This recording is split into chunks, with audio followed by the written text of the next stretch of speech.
Hola, mi nombre es Valentina Rizo Romero, soy residente de oftalmología de la Universidad del Valle y les voy a hablar sobre la anatomía aplicada al trauma ocular, las características anatómicas del globo ocular y la órbita que debemos tener en cuenta a la hora de abordar un paciente con trauma ocular. El globo ocular está situado en la porción anterior de la órbita, ligeramente hacia la pared lateral y el techo de la órbita. Está compuesto de varias estructuras muy pequeñas, pero muy importantes para una adecuada función visual, así como también susceptibles de ser afectadas ante un trauma. La órbita es la estructura ósea dentro del cráneo que contiene el ojo y sus anexos. Está compuesta por 7 huesos: el frontal, el cigomático, el maxilar, el etmoidal, el esfenoides, el lagrimal y el palatino. La conforma 4 paredes. El techo está conformado por el frontal y el ala menor del esfenoide. Es fuerte con respecto al piso y es donde está ubicado el canal óptico. El piso es la más pequeña. Está conformada por el maxilar, la apófisis orbitaria del hueso palatino y parte del cigomático. La pared lateral está conformada por el ala mayor del esfenoides y el cigomático, el cual aguanta fuertes golpes, por lo que es considerado el protector orbitario. La pared medial, por su parte, está conformada por el maxilar, el hueso lacrimal, el etmoides, siendo la lámina papirácea la parte más delgada. El ápex orbitario es la zona de transición entre la cavidad orbitaria en el endocráneo. Es importante por las estructuras que se encuentran ahí, las cuales pueden verse afectadas tras un trauma. Tenemos la fisura orbitaria superior, por donde pasan los nervios lagrimal, frontal y troclear, además de la vena oftálmica superior en la porción extraconal. Dentro del anillo de Zinc, que es el anillo fibroso donde se originan los 4 músculos rectos, pasa la rama superior y la rama inferior del nervio oculomotor, el nervio abducens y el nervio nasociliar. Dentro del anillo de Zinc, medial a la fisura orbitaria superior, se encuentra el canal óptico, por donde pasa el nervio óptico y la arteria oftálmica. El nervio óptico es el único tracto del sistema nervioso central que sale de la cavidad craneal y que puede ser visualizado clínicamente. Está formado por los axones de las células ganglionares que convergen en el disco óptico, así que inicia anatómicamente en la cabeza del nervio óptico, pero funcionalmente en la capa de células ganglionares de la retina. Se divide en 4 segmentos: el intraocular o cabeza de nervio óptico, que mide 1 milímetro. Posteriormente está el intraorbitario, que mide 25 milímetros, y es importante mencionar que la distancia desde la parte posterior del globo ocular al canal óptico es de 18 milímetros. Esta diferencia permite los movimientos oculares aún en ojo con proptosis. Luego sigue la porción intracanalicular, que mide entre 4 a 10 milímetros, para finalizar luego con la porción intracraneal, que mide 10 milímetros y se encuentra dentro de la cisterna supracelular. El párpado es un pliegue cutáneo y musculomucoso móvil que protege el globo ocular, actuando como barrera física y conformándose por estructuras como los músculos retractores, los músculos protractores y glándulas lagrimales y de meibomio, que contribuyen a la secreción y a la movilidad de la película lagrimal, protegiendo la superficie ocular. Es susceptible de traumatismo por su ubicación, y su delgadez hace que, al observar una herida palpebral de espesor completo, debamos siempre descartar una afección ocular. Asimismo, de acuerdo con la ubicación de las heridas, debemos sospechar una afectación de la vía lagrimal, la cual inicia y sigue hacia el sector medial desde los puntos lagrimales. Volviendo al globo ocular, este está formado por 3 capas: la fibrosa o externa, compuesta por la córnea y la esclera; la uveal o media, que es en la que se encuentra el iris, el cuerpo ciliar y la coroides; y la neural o interna, que está formada por la retina. Las rodean el cristalino y los medios transparentes, incluyendo el humor acuoso y el vítreo. El ojo contiene también 3 cámaras oculares: la anterior, que contiene aproximadamente 250 microlitros de humor acuoso, se encuentra entre la córnea y la superficie anterior del iris. La mayor profundidad se encuentra en el centro, donde tiene 3 milímetros. Luego está la cámara posterior, que es el espacio pequeño entre la superficie posterior del iris y los procesos ciliares, el cristalino y las zónulas. Más atrás está la cámara vítrea, que contiene las 2/3 del volumen ocular. La conjuntiva es la membrana mucosa que brinda protección contra agentes químicos y cuerpos extraños bajo impulso. Bajo.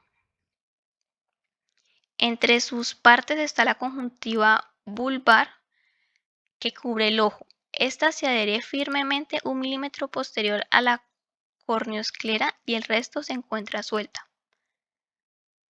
Luego está la conjuntiva tarsal, que tapiza la superficie interna del párpado, y no debemos olvidar durante el examen oftalmológico revisarla. Estas dos se unen en el fornix superior, inferior y lateral. Por ser altamente vascularizada, sus heridas sanan rápidamente, pero también responden rápidamente ante cualquier estímulo con dilatación de los capilares que son fenestrados, razón por la cual se presenta con facilidad la quemosis, además de hemorragias subconjuntivales en los traumas, en los que en ocasiones puede ocultar heridas esclerales. La córnea es un tejido avascular y transparente que actúa como barrera física a traumas o infecciones, que es responsable alrededor de las 3/4 partes del poder óptico del ojo. Tiene un tamaño vertical ligeramente menor que el horizontal y un grosor central menor, pero una curvatura mayor que la de su periferia. Se reconocen 5 capas. Externamente está el epitelio, que tiene uniones celulares estrechas para prevenir la entrada de fluidos al estroma y que, a pesar de tener tan solo 50 micras de grosor, tiene un gran número de terminaciones nerviosas amielínicas, por lo cual el trauma ocular puede ser extremadamente doloroso. Luego está la capa de Bowman, que contribuye a mantener la forma. Después está el estroma, que es la capa más gruesa de la córnea, cuya disposición regular de los queratocitos, las fibras y la matriz extracelular le permiten mantener su transparencia. Este constituye aproximadamente el 90% del grosor corneal. Luego está la membrana de Descemet, que es la membrana basal gruesa del endotelio corneal, el cual es la capa más interna, que tiene la gran importante función de controlar la hidratación y detugescencia como barrera al humor acuoso y como bomba que mueve los iones y extrae agua osmóticamente desde el estroma al humor acuoso. Su relevancia radica en que estas células tienen una proliferación limitada, por lo que cualquier daño ante un traumatismo puede alterar la transparencia corneal y, por lo tanto, la función visual. La pérdida funcional inicial de una córnea lesionada es causada por una bomba endotelial disfuncional, lo que resulta en edema corneal. También es importante tener en cuenta que el trauma más profundo que el epitelio provoca la formación de cicatrices que altera la función visual por la opacidad, por un posible astigmatismo y por la misma debilidad estructural. También es de tener en cuenta siempre los antecedentes quirúrgicos del paciente, ya que en el sitio de una incisión previa se puede reducir la resistencia corneal, dando lugar a una mayor susceptibilidad a su ruptura tras un trauma.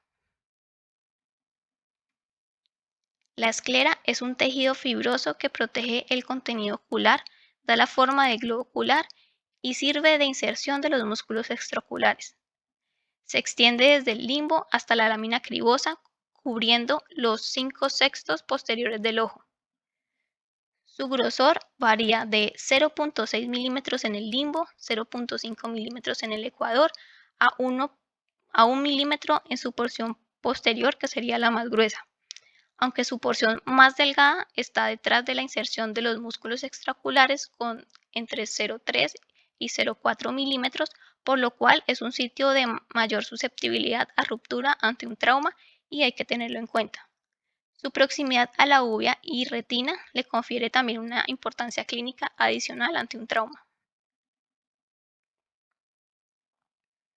Los tendones de los músculos extraoculares se insertan en la capa superficial de la esclera. Para tener una referencia anatómica a la hora de realizar intervenciones quirúrgicas, se debe conocer la espiral de Tilaux, que es una línea imaginaria que une las inserciones de los cuatro músculos rectos. De esta manera, vemos que el recto medial es el más cercano al limbo con 5,5 milímetros, seguido del recto inferior con 6,5 milímetros. Luego está el recto lateral a 6,9 milímetros del limbo y el más lejano es el recto superior que se encuentra a 7,7 milímetros del limbo. El limbo, por su parte, es la zona de transición de 1,5 a 2 milímetros entre la córnea y la esclera. Su importancia radica en que contiene las células madres epiteliales que permiten la homeostasis y reparación de las heridas del epitelio corneal. Además, es una de las zonas con menor resistencia del globo ocular, lo cual empeora por el hecho de que es frecuentemente el sitio de incisiones quirúrgicas electivas y esto pues disminuye aún más la resistencia como expliqué previamente. El iris es un tejido cuya movilidad permite a la pupila cambiar de tamaño y controlar la la cantidad de luz que entra al ojo. Por esto mismo, puede ser fácilmente externalizado, junto con el escape de humor acuoso en caso de que haya un trauma penetrante.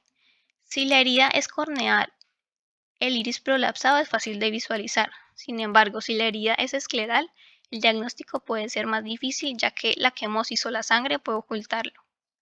La forma irregular de la pupila que se eleva hacia la herida debe siempre despertar sospechas. Tiene una raíz que se fusiona con el cuerpo ciliar y la malla trabecular en el ángulo iridocorneal, y un margen pupilar que descansa sobre el cristalino. Ambas estructuras son delgadas y por lo tanto más susceptibles a desgarrarse en traumas contusos. El cuerpo ciliar es una estructura fundamental que se encarga de la producción de humor acuoso, además de jugar un papel en la acomodación. Su ápex se continúa con la ora serrata, su base se continúa con el iris y se une a la esclera. Un daño importante en el iris es un indicador de trauma ocular del cuerpo ciliar y por lo tanto de mal pronóstico visual al estar comprometida la producción de humor acuoso, lo cual aumenta el riesgo de una posible tisis. La coroides es un tejido elástico que nutre el tercio externo de la retina y el segmento anterior del ojo. Su prolapso es mucho menos común que el del iris, pero se puede reconocer fácilmente al identificar la herida escleral. El cristalino es un lente biconvexo, transparente y avascular que se encuentra detrás del iris, frente al humor vítreo y está rodeado por las zónulas y los procesos ciliares.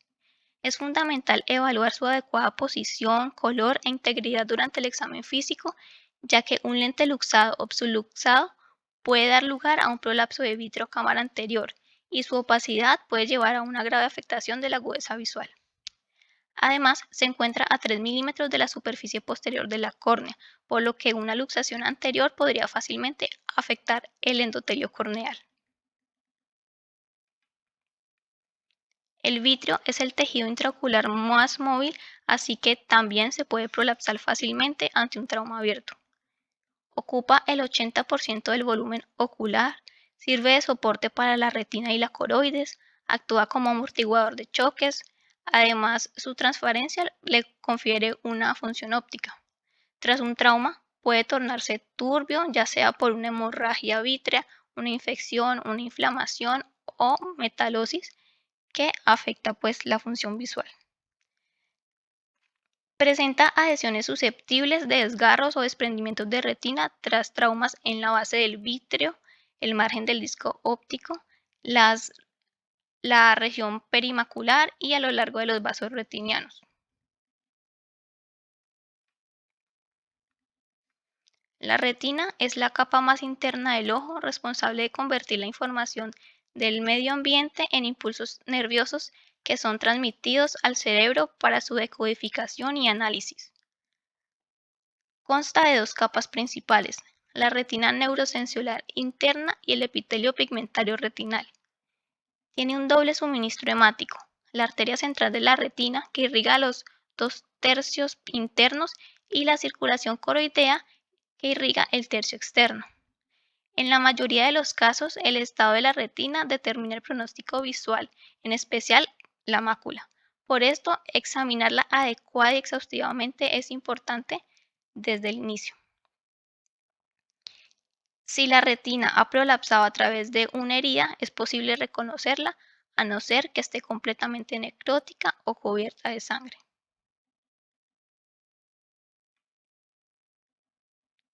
Como vimos, es importante conocer bien la anatomía del globo ocular y sus anexos para saber qué buscar y cómo abordar a los pacientes que sufren un trauma ocular de la mejor manera en sus distintas formas, desde la más aparentemente sencilla hasta la más compleja.